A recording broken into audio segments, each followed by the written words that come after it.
Sreelekha V K Prashant പോരിൽ ഇടപെടാതെ Thiruvananthapuram corporation. MLA office ഒഴിയണമെന്ന ശ്രീലേഖയുടെ ആവശ്യം സാങ്കേതികമായി നിലനിൽക്കില്ല എന്നാണ് വിലയിരുത്തൽ.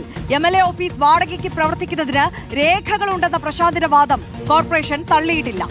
വിഷയം CPIM രാഷ്ട്രീയ ആയുധമാക്കുമ്പോഴും BJP നേതൃത്വം ഇതുവരെ വിഷയത്തിൽ ഇടപെട്ടിട്ടില്ല.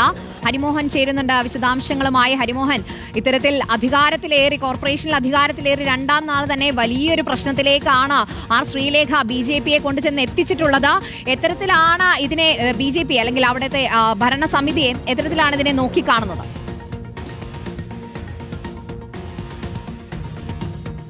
ചൈതന്യ, തിരുവനന്തപുരം കോർപ്പറേഷനിൽ അധികാരം ഏറ്റെടുത്ത് 2 ദിവസം പിന്നീട് മുമ്പെയാണ് ഒരു ഓഫീസിനെ ചൊല്ലി വലിയ രീതിയിലുള്ള രാഷ്ട്രീയ വാക്പോര് തലസ്ഥാനത്ത് തുടങ്ങുന്നത്. ആ ഓഫീസ് എന്ന് പറയുന്നത് വട്ടിയൂർക്കാവ് MLA വി കെ പ്രശാന്തിന്റെ ഓഫീസും തൊട്ടിപ്പുറത്ത് ശ്രീലേഖയുടെ കൌൺസിലർ ഓഫീസുമാണ്. സാധാരണഗതിയിൽ ഇതിന് ആദ്യം വി കെ പ്രശാന്തിന് അനുകൂലമായി മന്ത്രിമാരും ഒപ്പം തന്നെ CPM നേതാക്കളും എല്ലാം തന്നെ രംഗത്ത് വന്നിരുന്നു. പക്ഷേ സമാനമായ ഒരു പിന്തുണ ശ്രീലേഖയ്ക്ക് ലഭിച്ചിട്ടില്ല എന്നുള്ളതാണ് ഇതിനകത്ത് എടുത്തു പറയേണ്ടുന്ന ഒരു പ്രധാനപ്പെട്ട കാര്യം. ശ്രീലേഖയ്ക്ക് പിന്നിൽ അണിനിരക്കാൻ തിരുവനന്തപുരം കോർപ്പറേഷൻ മേയറായിട്ടുള്ള VV രാജേഷോ അല്ലെങ്കിൽ മറ്റ് BJP നേതാക്കളോ ഒന്നും തന്നെ തയ്യാറായിട്ടില്ല. അതിന് പ്രധാനമായിട്ടും അവർ ചൂണ്ടിക്കാണിക്കുന്ന ഒരു കാരണം എന്ന് പറയുന്നത് ഇത് സാങ്കേതികമായി നിലനിൽക്കുന്ന വാദമല്ല എന്ന് തന്നെയാണ്. കാരണം ഈ കെട്ടിടം നേരത്തെ മുതൽക്ക് 2017-18 മുതൽക്ക് ആ കെട്ടിടം അവിടെ തന്നെ ഉണ്ടായിരുന്നു. അത് പിന്നീട് പുതുക്കി പണിതാണ്. പക്ഷേ ഇതിനിടയ്ക്ക് 2019 ഉപതെരഞ്ഞെടുപ്പ് നടന്ന് വട്ടിയൂർക്കാവ് MLA ആയി വി കെ പ്രശാന്ത് തെരഞ്ഞെടുക്കപ്പെട്ട ശേഷം പ്രശാന്ത് അവിടെ തന്നെയാണ്, ആ ഓഫീസിൽ തന്നെയാണ് എന്നുള്ളതിന് കൃത്യമായ തെളിവുകളുണ്ട്. ആളുകൾക്കെല്ലാം തന്നെ അതിനെക്കുറിച്ച് അറിയുകയും ചെയ്യാം. പ്രശാന്തിന് മറ്റൊരു ഓഫീസ് ഉണ്ടായിരുന്നില്ല താനും. അപ്പോൾ അങ്ങനെ പ്രശാന്ത് കഴിഞ്ഞ 6 വർഷത്തിന് മുകളിലായി അവിടെ ഓഫീസ് പ്രവർത്തിച്ചു വരികയാണ്. പ്രശാന്തിന്റെ ഓഫീസ് പ്രവർത്തിച്ചു വരികയാണ്. തൊട്ടിപ്പുറത്താണ് കൌൺസിലർ എന്നുള്ള നിലയിൽ ശാസ്തമംഗലം വാർഡ് കൌൺസിലറുടെ ഓഫീസ് അവിടെ പ്രവർത്തിക്കുകയും മുൻപ് BJP കൌൺസിലറുടെ ആയിരുന്നു S മധുസൂദനൻ നായർ എന്ന് പറയുന്ന BJP കൌൺസിലർ ആയിരുന്നു അവിടെ ഉണ്ടായിരുന്നത്. അതിനു മുൻപ് LDFന്റെ കൌൺസിലർ ആയിരുന്നു. അന്നൊന്നും ഇവർ അത്തരത്തിലൊരു ആരോപണമോ പരാതിയോ ഒന്നും തന്നെ ഉന്നയിച്ചിട്ടില്ല. തങ്ങളുടെ ഓഫീസിൽ സൗകര്യങ്ങളില്ല, 4 കസേര ഇടാൻ കഴിയുകയുള്ളൂ, ശുചിമുറിയിലാണ് അലമാരം വെച്ചിരിക്കുന്നത് തുടങ്ങിയ സ്ഥലപരിമിതിയുമായി ബന്ധപ്പെട്ടിട്ടുള്ള ആരോപണങ്ങളോ ഒന്നും തന്നെ അവർ ഉന്നയിച്ചിട്ടില്ല.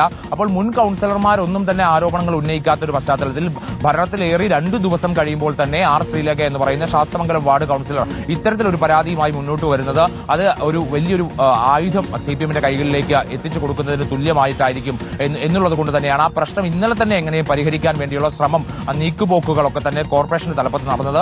അതുകൊണ്ട് തന്നെയാണ് ഇന്നലെ ഉച്ചയോടുകൂടി കോർപ്പറേഷൻ മേയറായിട്ടുള്ള VV രാജേഷ് വാർത്താ സമ്മേളനം വിളിക്കുകയും ശ്രീലേഖയും പ്രശാന്തും തമ്മിൽ ഒരു സൗഹൃദ സംഭാഷണം മാത്രമാണ് ഉണ്ടായത്, അത് വിവാദമാക്കേണ്ട കാര്യമില്ല, അത് രാഷ്ട്രീയമാക്കേണ്ട കാര്യമില്ല എന്നൊക്കെ പലവട്ടം ആവർത്തിച്ചു പറഞ്ഞത്. ഒരിക്കൽ പോലും കോർപ്പറേഷന്റെ ഭാഗത്തുനിന്ന് ഒരു വാടക കരാർ ഇല്ലെന്നോ അല്ലെങ്കിൽ ഇത്തരത്തിൽ ശ്രീലേഖയോടുള്ള വി കെ പ്രശാന്തിന്റെ പെരുമാറ്റത്തിനെ കുറിച്ചുള്ള ആരോപണങ്ങളോ കുറ്റപ്പെടുത്തലുകളോ ഒന്നും തന്നെ ഉണ്ടാകാതിരിക്കുകയും ചെയ്തൊരു പശ്ചാത്തലം ഉണ്ടായത്. ഇന്നും അങ്ങനെ തന്നെയായിരിക്കും. കൂടുതൽ എന്തെങ്കിലും CPM നേതാക്കളുടെ ഭാഗത്തുനിന്ന് പ്രകോപനപരമായ പ്രതികരണങ്ങൾ ഉണ്ടായെങ്കിൽ മാത്രം പ്രതികരിച്ചാൽ മതി എന്നുള്ള നിലപാടിലേക്ക് കോർപ്പറേഷൻ ഭരണസമിതി എത്തിയിട്ടുണ്ട്. മാത്രമല്ല ഇതിലൊരു ഔദ്യോഗിക പരാതിയൊന്നും നിലവിൽ ലഭിച്ചിട്ടില്ല. ശ്രീലേഖ അത്തരത്തിലൊരു പരാതിയുമായി മുന്നോട്ട് പോകാൻ സാധ്യതയില്ല എന്നുകൂടിയാണ് അറിയുന്നത്. കാരണം പരാതി കൊടുത്താൽ പോലും അത് ഏത് രീതിയിൽ പരാതി കൊടുക്കും എന്നൊക്കെയുള്ള ചില പ്രശ്നങ്ങളുണ്ട്. കാരണം വാടക അടച്ചതിന്റെ രസീതുകൾ കൃത്യമായി പ്രശാന്തിന്റെ കയ്യിലുണ്ട്.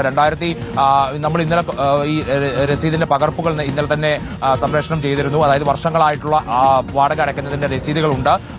അതിൽ പലതരത്തിലുള്ള അതായത് ആദ്യകാലങ്ങളിൽ ഡിമാൻഡ് ഡ്രാഫ്റ്റും പിന്നീട് അത് ഡിജിറ്റലായിട്ടും ഒക്കെ തന്നെ അടച്ചിരുന്ന രസീതുകളുടെ കൃത്യമായ രേഖകളാണ് പ്രശാന്തിന്റെ ഓഫീസിൽ ഇപ്പോഴും സൂക്ഷിച്ചു വെച്ചിരിക്കുന്നത്. അപ്പോൾ അങ്ങനെ ഒരു സാഹചര്യത്തിൽ പ്രത്യേകിച്ച് കോർപ്പറേഷനകത്ത് ഈ അജണ്ട യോഗത്തിലൊക്കെ മിനിറ്റ്സിൽ രേഖപ്പെടുത്തിയിട്ടാവാം ഇതൊരു പക്ഷേ അംഗീകരിച്ച് കൊടുത്തിട്ടുണ്ടാവുക ഈ വാടകയ്ക്ക് കിട്ടണം എന്ന് പറയുന്നത്. അപ്പോൾ അത്തരത്തിൽ തെളിവുകളൊക്കെ മുന്നിൽ നിൽക്കുന്ന ഒരു പശ്ചാത്തലത്തിൽ ഇങ്ങനെ ഒരു ആരോപണം വരികയും അതിന് പിന്നീട് പരാതിയായിട്ട് പോവുകയും ചെയ്തു കഴിഞ്ഞാൽ അതൊരു വലിയ തിരിച്ചടിയാകുമെന്ന് തന്നെയാണ് ശ്രീലേഖയ്ക്കൊപ്പം ഉള്ളവരും പറയുന്നത്. അതുകൊണ്ട് പരാതിയുമായിട്ട് പോകാൻ ശ്രീലേഖ ഇപ്പോൾ എന്തായാലും താല്പര്യപ്പെടുന്നില്ല.